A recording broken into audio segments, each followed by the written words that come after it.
اعوذ باللہ من الشیطان الرجیم بسم اللہ الرحمن الرحیم والصلاۃ والسلام علی محمد وعلی آلہ وصحبہ وسلم۔ آج کا سبق سورہ الفرقان رکوع نمبر 5 آیت نمبر 43 سے لے کے آیت نمبر 60 تک، اس دعا کے ساتھ کہ اللہ تعالیٰ اور اس کا حبیب ہمیں قرآن حکیم کا صحیح فہم عطا فرمائیں۔ آئیے چلتے ہیں آج کے سبق کی طرف۔ سب سے پہلی آیت نمبر 43، الم تر الی ربک کیف مد الظل وشاء لجعلہ ساکنا ثم جعلنا الشمس علیہ دلیلا۔ الم تر الی ربک کیف مد الظل، کیا آپ نے نہیں دیکھا، کیا تم مشاہدہ نہیں کرتے ہو تو کس طریقے سے تمہارے رب نے سائے کو پھیلا دیا ہے۔ وشاء لجعلہ ساکنا، وہ چاہتا تو اسے ساکن کر دیتا، یعنی کہ اسٹیشنری کر دیتا، ایک پرماننٹ فگر نظر آتی رہتی۔ ثم جعلنا الشمس علیہ دلیلا، اور پھر اس نے ٹھہرا دیا ہے، اس نے بنا دیا ہے شمس کو اس کے اوپر دلیل۔ تو دلیل کہتے ہیں ایک انڈیکیٹر کو۔ آپ روزانہ اس چیز کا مشاہدہ کرتے رہتے ہیں کہ سایہ گھٹتا بھی رہتا ہے اور بڑھتا بھی رہتا ہے۔ تو شمس کو جب اس پہ دلیل ٹھہرا دیا گیا تو وہ اس کے تغیر کو ظاہر کرتا ہے۔ اور سایہ، آپ ایک اور چیز پہ غور کریں، یہ عام طور پہ ایک سکون کی نشانی ہے، یہ پردہ پوشی کی نشانی ہے، اور سائے کا اس طریقے سے پھیلنا اور سایوں کا سکڑنا اللہ کی ربوبیت کا ایک مظاہرہ ہے۔ اس سے اگلی آیت پہ چلتے ہیں، ثم قبضناہ الینا قبضا یسیرا، پھر قبضہ میں لے لیتے ہیں ہم اسے اپنی طرف آہستہ آہستہ سمیٹ کر۔ تو جس ذات نے اسے پھیلایا تھا، یہ اسی کا ایک کمال ہے کہ اس کو سمیٹ بھی لیتا ہے۔ لیکن اس میں ایک اور رمز بھی پوشیدہ ہے کہ رفتہ رفتہ جو بری عادتیں ہیں ان کو چھوڑ کے اچھی عادتوں کی طرف ایک آنا جو ہے، یہ ایک اچھے لوگوں کا طریقہ کار ہے۔ اور دوسرا یہ کہ جب یہ تبدیلی سلولی اور گریجولی ہوتی ہے تو عام طور پہ یہ پائیدار ہوتی ہے۔ آیت نمبر 47، وَهُوَ الَّذِي جَعَلَ لَكُمُ اللَّيْلَ لِبَاسًا وَالنَّوْمَ سُبَاتًا وَجَعَلَ النَّهَارَ نُشُورًا، اور وہی تو ہے جس نے بنا دیا تمہارے لیے رات کو لباس اور نیند کو آرام، اور بنا دیا دن کو اٹھ کھڑے ہونا۔ وَهُوَ الَّذِي جَعَلَ لَكُمُ اللَّيْلَ لِبَاسًا، وہی ہے جس نے بنا دیا تمہارے لیے لیل یعنی رات کو لباس، وَالنَّوْمَ سُبَاتًا، اور نوم یعنی کہ سونا، اس کو آپ کے لیے سبق، ایک بریک ٹائم، ایک ریسٹ کا ٹائم۔ اب اس میں ریسٹ کے ٹائم میں ایک حکمت یہ نظر آتی ہے کہ سارا دن جب آپ کام کرتے ہیں تو آپ کے جسم جو ہے اسے اپنی انرجی بحال کرنے کے لیے ریسٹ چاہیے، تاکہ آپ اگلے دن کا آغاز جو ہے آپ بھرپور طریقے سے کر سکیں۔ اور آیت کا آخری حصہ ہے وَجَعَلَ النَّهَارَ نُشُورًا، وہ اسی بات کو ظاہر کر رہا ہے تاکہ آپ دن شروع ہوتے ہی آپ کھڑے ہو جائیں اور اپنا کام کاج، اپنی روٹین دوبارہ شروع کریں۔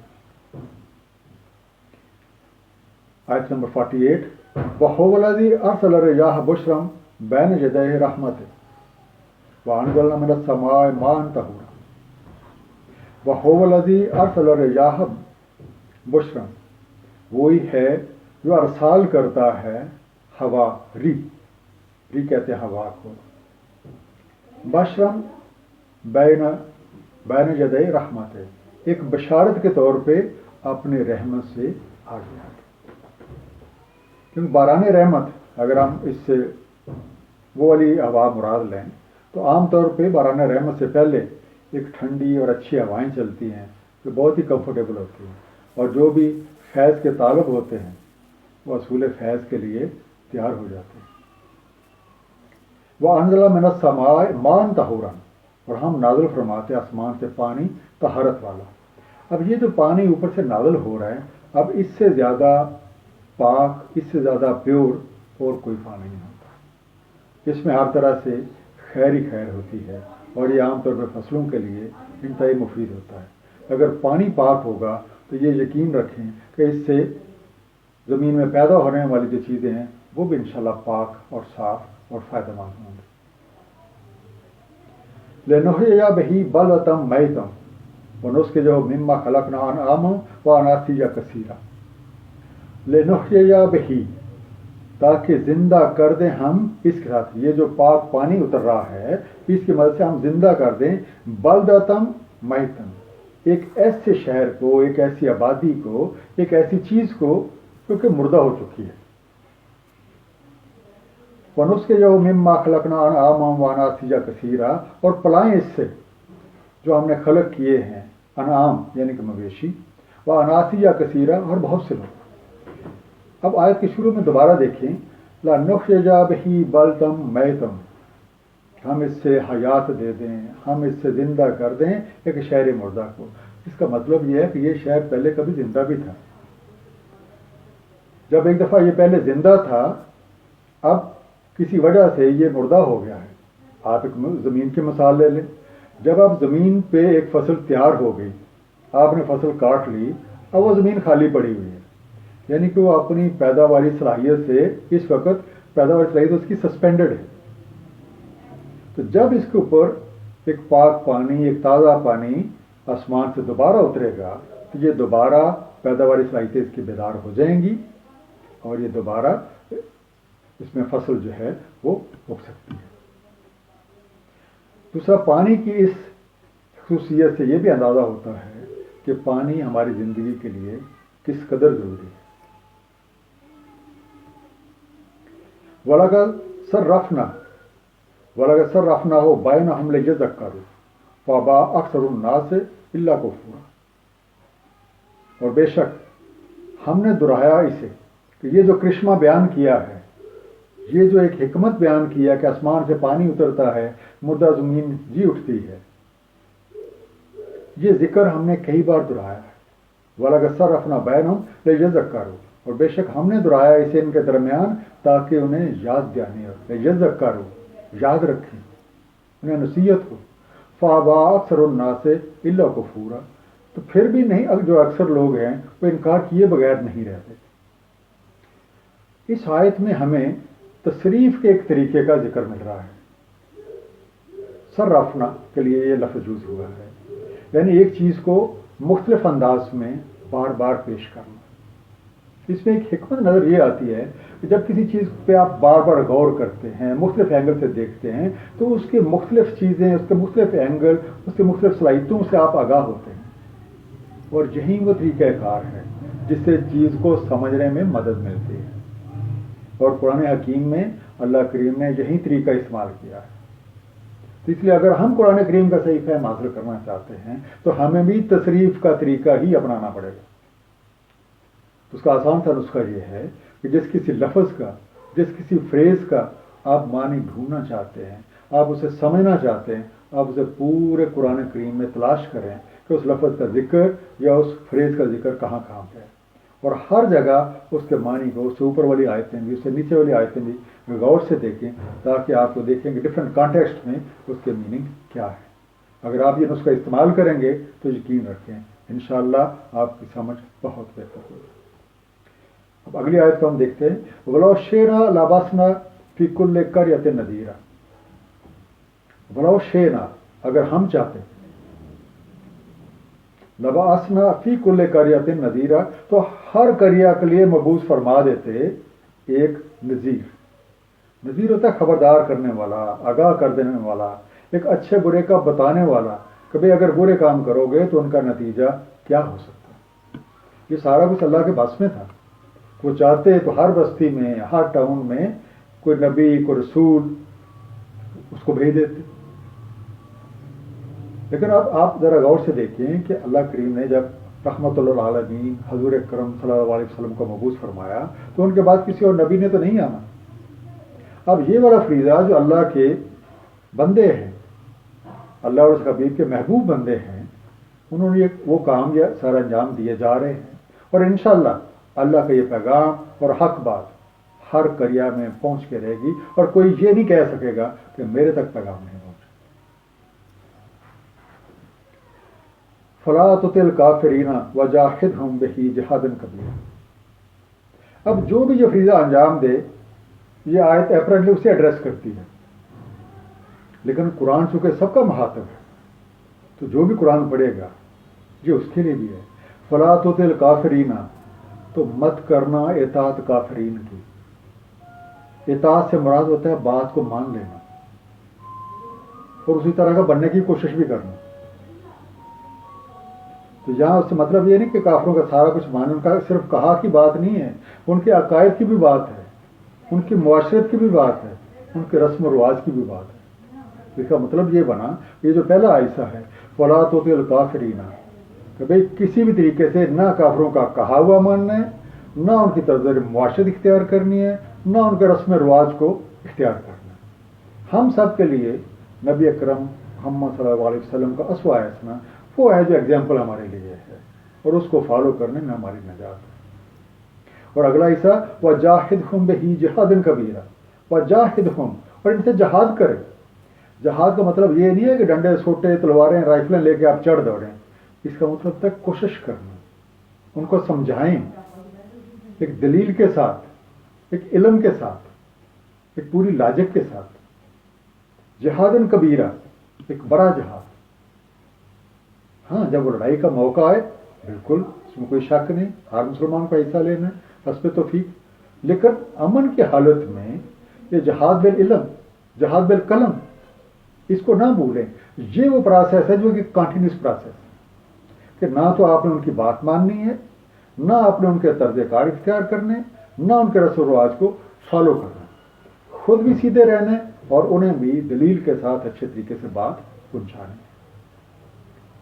آیت نمبر 53 وَهُوَ الَّذِي مَرَجَ الْبَحْرَيْنِ هَذَا عَذْبٌ فُرَاتٌ وَهَذَا مِلْحٌ أُجَاجٌ وَجَعَلَ بَيْنَهُمَا بَرْزَخًا وَحِجْرًا مَحْجُورًا.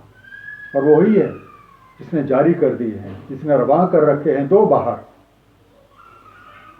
یہ ہے میٹھا پیاس بجھانے والا، اور یہ ہے دوسرا کھاری اور نہایت تلخ. اور رکھ دیا ان کے بیچ میں ایک پردہ، برزخ ایک پردہ، اور ایک آڑ روکی. وَهُوَ الَّذِي، وہی تو ہے، وہی اللہ کریم، وہی خالق، وہی مالک جس کے اختیار میں سب کچھ ہے. مَرَجَ الْبَحْرَيْنِ، جس نے جاری کر دی ہیں، جس نے رواں کر دیے ہیں دو دریا. اسے آپ دریا کہیں، آپ اسے سمندر کہیں، تو بیسیکلی یہ دو کورسز ہیں، یہ دو سٹریمز ہیں. آپ چاہیں تو دو طرزیں کہہ لیں. ھذا عذب فرات، ان میں سے ایک ہے وہ ہے میٹھی پیاس بجھانے والی. ایک کا پانی میٹھا اور پیاس بجھانے والا، ہر طرح سے فائدہ مند. اور دوسرا وَھذَا مِلْحٌ أُجَاجٌ، اور یہ ہے کھاری. وہ میٹھا تھا، یہ کھاری ہے. وہ پیاس بجھانے والا تھا، یہ تلخ ہے. نہ صحیح طرح سے پیا جائے اور نہ آپ کو فائدہ دے. اگر آپ اسے طرز فکر کے انداز سے دیکھیں گے تو وہی جو طرز فکر اس صورت کے شروع سے بیان ہوتی آ رہی ہیں، کہ ایک وہ طرز فکر ہے جو اللہ اور اس کا حبیب کی پسندیدہ طرز فکر ہے، اور دوسری وہ طرز فکر ہے جو اللہ کی ناپسندیدہ طرز فکر ہے. تو اگر آپ پسندیدہ اللہ کی پسندیدہ طرز فکر پہ رہیں گے تو انشاءاللہ خیر ہی خیر اور بلائی بلائی ہے. اور اگر آپ اللہ کی ناپسندیدہ طرز فکر کو استعمال کریں گے تو پھر آپ کے لیے مشکلات جو ہیں وہ کوئی بعید نہیں ہیں. وَجَعَلَ بَيْنَهُمَا بَرْزَخًا، اب ان دونوں کے بیچ میں برزخ ہے. اب برزخ کا لفظ ہمارے پاس کئی حوالوں سے ہم نے سنا بھی ہے، پڑھا بھی ہے. میں صرف آپ کو قرآن حکیم میں بتا دیتا ہوں کہ یہ لفظ 3 دفعہ آیا ہے. سورہ المومنون آیت نمبر 100، سورہ فرقان کی یہ آیت نمبر 53 جو آپ کے سامنے ہے، اور سورہ الرحمن کی آیت نمبر 20. اگر ان آیات کا بغور مطالعہ کریں گے تو آپ پتہ چلیں گے کہ برزخ کا مراد ایک پردہ ہے جو کوئی بھی دو اشیاء کے درمیان حائل ہوتا ہے اور ان کو مل جانے سے روکے رکھتا ہے، حالانکہ بظاہر دونوں ساتھ ساتھ چل رہے ہوتے ہیں.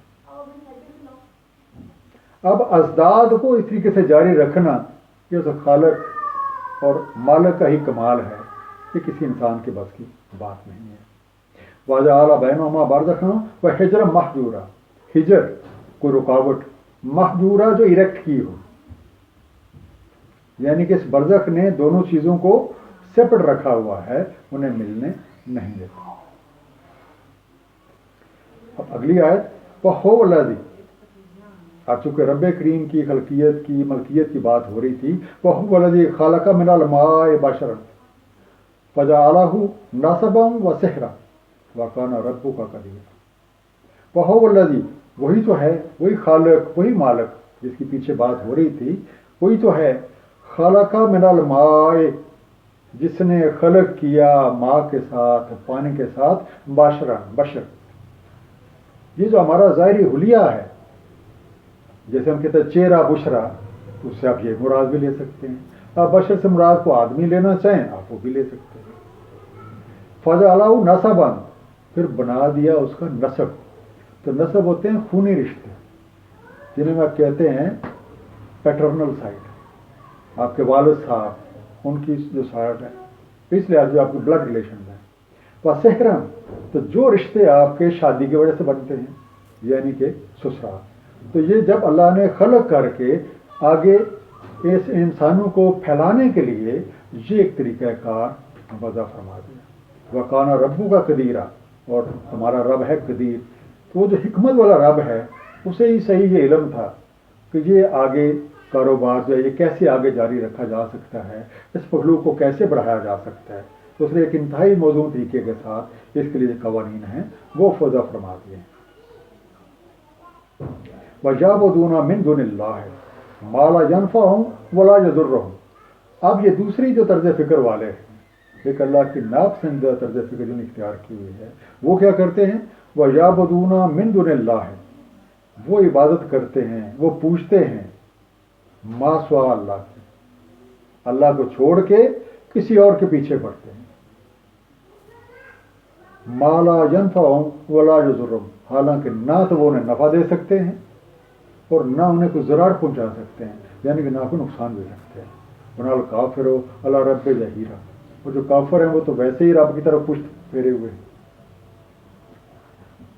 اب ہوتا کیا ہے کہ اللہ کریم کی نشانیوں کو دیکھ کے اسے اپنا خالق اور مالک حقیقی نہ جاننا جو ہے یہ سوائے بدقسمتی کے اور کچھ نہیں ہو سکتا۔ ایسا انسان اپنی خواہشات نفس کے پیچھے پڑا رہتا ہے، اس کی تکمیل کے لیے بہانے ڈھونڈتا ہے۔ اب چونکہ حقیقت سے دور ہے تو وہ اللہ کی مخلوق کو ہی اپنا والی بنا لیتا ہے، انہی سے مانگتا ہے، انہی کے آگے سوال کرتا ہے اور انہی کے آگے سجدے کرنا شروع ہو جاتا ہے۔ اب آپ خود دیکھ لیں کہ اگر آپ اللہ سے جب تعلق توڑیں گے تو پھر آپ آسرے ہی ڈھونڈتے پھریں گے۔ عقل کے ایسا پردہ پڑ جاتا ہے کہ بندہ اچھے برے کی تمیز ہی کھو لیتا ہے۔ وَمَا أَرْسَلْنَاكَ إِلَّا مُبَشِّرًا وَنَذِيرًا، اور نہیں بھیجا ہم نے آپ کو مگر مبشر اور نذیر بنا کے۔ مبشر ہوتا ہے خوشخبری دینے والا۔ اب دونوں کام ہیں، جس کو بھی اللہ کریم یہ ذمہ داری دیتے ہیں اپنا پیغام پہنچانے کے لیے، وہ رسول ہوں یا رسولوں کے نمائندے ہوں، بات تو یہ ہے کہ جو بھی اللہ کا پیغام لے کے اللہ کی مخلوق کے پاس جا رہے ہیں، یہ ان کی بات ہو رہی ہے، تو وہ آپ کو دونوں دو کام ان کے ذمہ ہوتے ہیں کہ اللہ کا پیغام سنائیں اور اس کی اچھائی کے اثرات اور اس کی خلاف ورزی جب اگر کی جائے گی تو اس کے اثرات، اچھے اور برے اثرات دونوں سے مخلوق کو آگاہ کرتے ہیں۔ تو جو لوگ اس میسج کو قبول کر لیں گے وہ ظاہر ہے اچھے عمل شروع کر دیں گے، اچھے عمل جو ہیں ان کا انشاءاللہ اچھا نتیجہ نکلے گا۔ اور اگر آپ اس بات کو جھٹلائیں گے تو اس رسول کا کام، اس پیغمبر کا کام صرف آپ کو انجام سے آگاہ کر دینا ہے، اس کی یہ ذمہ داری ہرگز نہیں ہے کہ یہ کتنے بندوں نے اس میسج کو قبول کیا اور کتنوں نے نہیں کیا، ہر کوئی اپنے کیے کا خود ذمہ دار ہے۔ اگلی آیت قُلْ مَا أَسْأَلُكُمْ عَلَيْهِ مِنْ أَجْرٍ، اب جو بھی وہ آپ کے پاس پیغام لے کے آئے ہیں، جو رسول ہیں، تو کہا جا رہا ہے کہہ دیں ما أَسْأَلُكُمْ عَلَيْهِ مِنْ أَجْرٍ، یہ جو بات میں تمہارے تک پہنچا رہا ہوں، یہ جو اللہ کی باتیں تمہارے تک پہنچا رہا ہوں، جو اللہ کے احکامات تمہارے پاس پہنچا رہا ہوں، اس پہ مجھے تمہارے سے کوئی اجر نہیں چاہیے، کوئی اجرت نہیں چاہیے، کوئی معاوضہ نہیں چاہیے۔ إِلَّا مَنْ شَاءَ، ان یتخذ الی رب سبیلا، چاہے تمہارا اپنا ہے، جو کچھ آتا ہے، جو کو اللہ والا ہونا چاہتا ہے وہ اپنے اللہ کی طرف راہ بنا لے، وہ اللہ کے راستے کو قبول کر لے، اللہ کے کہے ہوئے کو مان لے، اسی کے آگے سرنڈر کرے، اسی کی عبودیت کرے۔ مرضی تمہاری اپنی ہے، چاہے تمہارا اپنا ہے۔ وتوکل علی الحی الذی لا یموت وسبح بحمدہ، اور جو بھی اللہ کی بات کو مان لے، جو بھی ان رسولوں کی بات کو تسلیم کر لے، اسے چاہیے کہ توکل کرے۔ وتوکل علی الحی الذی لا یموت، توکل کرے اس زندہ جاوید پر جسے نہیں ہے موت۔ وسبح بحمدہ، اسی کی تسبیح کریں حمد کے ساتھ۔ وکفیٰ بہ بذنوب عبادی خبیرا، اور کافی ہے وہ اپنے بندوں کے گناہوں سے خبردار ہے۔ جو توکل ہے یہ اللہ کے بندوں کا شیوا ہے، ہر حال میں وہ اللہ کی رضا کے ہی طلبگار ہوتے ہیں، ہر وقت اسی کے کام میں لگے رہتے ہیں، اور اسی کی یاد سے ان کے دلوں میں ہر وقت بسی رہتے ہیں۔ اب لفظ آیا یہاں پہ ذنوب، وکفیٰ بہ بذنوب عبادہ، وہ خبردار ہے اپنے بندوں سے کے گناہوں سے، خبیرہ پوری خبر رکھتا ہے۔ ذنوب کا لفظ بنا ہے ذنب سے، اس کا مطلب عام طور پہ گناہ یا سن لیا جاتا ہے، لیکن اس کا ایک اور مفہوم خامیاں بھی ہیں، فالٹس بھی ہیں، جو آپ کے اندر کوئی کمیاں رہ گئی ہیں، آپ کے کردار میں، آپ کے اخلاق میں، آپ کے خلوص میں، تو اللہ تعالیٰ ہر چیز کی پوری خبر رکھتا ہے۔ الذی خلق السماوات والارض وما بینہما فی ستۃ ایام ثم استوی علی العرش الرحمن فاسأل بہ خبیرا۔ وہ اللہ کریم، وہ خالق، وہ مالک حقیقی جس نے تخلیق کیا آسمان کو اور زمین کو اور جو کچھ ان کے بیچ میں ہے 6 یوم میں۔ الذی خلق السماوات والارض وما بینہما فی ستۃ ایام، خلق کیا سماوات والارض کو اور جو کچھ ان کے بیچ میں ہے 6 یوم میں۔ ثم استوی علی العرش، پھر استوا کیا العرش پر۔ اب یہ 6 یوم والی بات ہے، اس کی ڈیٹیل یہ اس کے بارے میں مینشن جو ہے قرآن کریم میں کئی جگہ موجود ہے، اور اگر آپ یہ ڈیٹیل 6 دنوں کی جاننا چاہیں تو سورہ فصلت جو کہ 41 ہے سورت نمبر، اس کی آیت نمبر 9 سے 11 تک یہ ڈیٹیلز موجود ہیں کہ 2 دنوں میں الارض کو بنایا، 2 دنوں میں اس میں جو مختلف سسٹمز جو ہیں وہ ان کو بنایا، اور 2 دنوں میں 7 آسمان جو وہ تخلیق کر دیا۔ تو جو آپ کو انٹرسٹڈ ہو وہ یہ سورت جو ہے وہ جا کے خود پڑھ سکتا ہے۔ الرحمن فاسأل بہ خبیرا، اور الرحمن اس کے بارے میں پوچھنا ہے تو بھائی اس کے پاس جاؤ جس کے پاس پورا علم ہے، جو اس بات کی پوری خبر رکھتا ہے۔ تو یہاں سے ہمیں یہ ایک نقطہ بھی ملتا ہے کہ اگر ہم نے علم حاصل کرنا ہے تو ہمیں کسی ایسے کے پاس جانا پڑے گا جس کے پاس وہ علم ہے۔ یہی اصول ہم دنیاوی تعلیم کے لیے بھی اپناتے ہیں کہ بچے کو ہم ہمیشہ اسکول بھیجتے ہیں، حالانکہ آپ گھر میں بے شک سارے کے سارے گریجویٹ ہی، تاکہ وہاں اسے وہ ماحول ملے گا، اسے باقاعدہ کوچنگ ملے گی۔ اگر دین کا علم حاصل کرنا ہے تو کسی دین والے کے پاس جانا پڑے گا، سائنس آپ سیکھنا چاہتے ہیں تو کسی سائنس کے پاس جانا پڑے گا۔ تو اگر آپ الرحمن یعنی اللہ کے بارے میں جاننا چاہتے ہیں تو کسی اللہ والے کے پاس جانا پڑے گا، اور ایسا اللہ والا جو جانتا ہے رب کی، جو اس کی صفات کو جانتا ہے، جو اسے پہچانتا ہے۔ اور ہم سب کے لیے ضروری ہے کہ ہم یہ علم حاصل کریں تاکہ ہم اپنے خالق اور مالک حقیقی کو پہچان سکیں، اور پہچان کر پھر صحیح جو حق عبودیت ہے وہ ادا کر سکیں۔ وَإِذَا قِيلَ اسْجُدُوا لِلرَّحْمَنِ، تو جب ان سے کہا جاتا ہے کہ سجدہ کرو رحمان کو، قالوا وَمَا الرَّحْمَنُ، تو کہتے ہیں کون رحمان، کیا ہے رحمان؟ تو یہ جو طرز ہے اس سے پتہ چل رہا ہے کہ یہ بات جو دوسری پارٹی ہے، جو اللہ کی ناپسندیدہ طرز فکر والے ہیں، یہ ایسی بات تو وہی کر سکتے ہیں، اللہ کے بندے تو ایسی بات کر ہی نہیں سکتے۔ ان کی خصوصیت تو ہم نے پڑھی ہے کہ وہ اس کے سامنے سرنڈر کرتے ہیں، دن رات اس کو یاد کرتے ہیں، ہر اس کے کاموں میں لگے رہتے ہیں۔ وَإِذَا قِيلَ اسْجُدُوا لِلرَّحْمَٰنِ، جب ان سے کہا جاتا ہے کہ سجدہ کرو رحمان کو، قالوا، کہتے ہیں، وَمَا الرَّحْمَٰنُ، کیا ہے رحمان؟ پھر ہم نہیں جانتے، ہم نے یہ نام ہی نہیں سنا۔ اَنَسْجُدُ لِمَا تَأْمُرُنَا، ہم سجدہ کر ڈالیں جس کو بھی تم کہو، پھر جس کا بھی تم امر کرو ہم اسے سجدہ کر۔ یہ کیسی انوکھی آپ بات کر رہے ہو۔ وَزَادَهُمْ نُفُورًا، اور بڑھ جاتا ہے ان کی نفرت، بڑھ جاتا ہے ان کا ایک عدم ملان، بدک جاتے ہیں اس سے، یعنی کہ حق سے اور دور ہو جاتے ہیں۔ اب اللہ یہ رحمان ہے، اور سجدہ کرنے سے مراد کسی کی حاکمیت اور بڑائی کو تسلیم کرنا ہوتا ہے۔ تو جو بھی اللہ کی حاکمیت کو تسلیم کر لے گا، یعنی اپنے آپ کو سامنے سرنڈر کر دے گا، تو انشاءاللہ وہ عافیت پا لے گا، وہ کامیاب ہو جائے گا۔ جو یہ نہیں کرے گا تو اس کا مطلب یہ ہے کہ وہ تو اپنی خواہشوں کی غلامی پہ لگا ہوا ہے، اپنی خواہشوں کا غلام بنا ہوا ہے، تو خواہشوں کی غلام بن کے وہ پھر اور الہ ڈھونڈتا پھرے گا، اللہ کی مخلوق کو ہی اپنا الہ بناتا پھرے گا اور انہیں کے پیچھے پھرتا رہے گا، اور بھاگنے کے لیے اللہ کی باتوں سے اور اللہ والوں سے بھاگنے کے لیے مختلف بہانے تراشتا رہے گا۔ جیسے پہلے ہم دیکھتے رہے تھے کہ یہ کیسے نبی ہیں، یہ اب کھاتے بھی ہیں، پیتے بھی ہیں، بازاروں میں پھرتے ہیں، مختلف اعتراضات۔ اس سے پچھلے سبق میں بھی 4 اعتراضات کا میں ذکر کیا۔ تو جب انہیں رحمان کو سجدے کا کہا جاتا ہے، جناب رحمان کون ہے؟ ہم نے یہ لفظ سنا ہی نہیں، یہ کیا آپ ہمیں کہہ رہے ہیں؟ دوسرا اعتراض کہ کیا آپ جسے کہیں گے مجھے سجدہ کر ڈالیں گے؟